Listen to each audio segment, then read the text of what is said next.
The 2020 presidential campaign headed to key battleground states today. But as Yamiche Alcindor reports, the candidates kept an eye on the confirmation hearing in Washington. Hello, Toledo. For former Vice President Joe Biden, the Supreme Court stakes are clear. It's about finally getting his wish to wipe out the Affordable Health Care Act. Because their nominee has said in the past that the law should be struck down.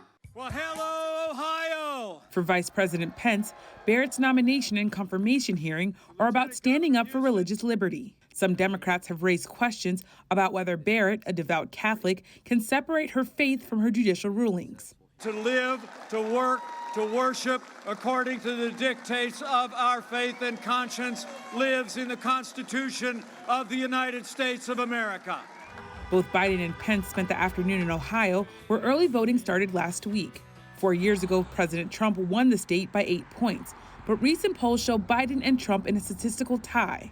Since the pandemic began, the state has lost 40,000 manufacturing jobs. Campaigning with auto workers in a socially distant drive-in rally, Biden touted his experience leading the 2008 economic recovery, a recovery he says President Trump squandered. We're in a manufacturing recession because of Donald Trump, even before the COVID virus hit. Meanwhile, President Trump touted the stock market and job numbers.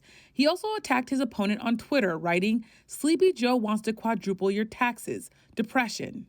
Over the weekend, President Trump returned to public events. He held an official White House event on the South Lawn that felt more like a campaign rally.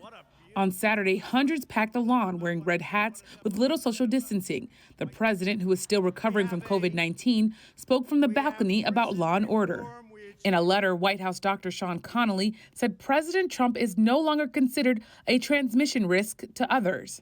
Today, the president officially returned to the campaign trail for a rally in Florida, just 1 week after leaving the hospital, kicking off the final 3-week sprint to Election Day. For the PBS NewsHour, I'm Yamiche Alcindor.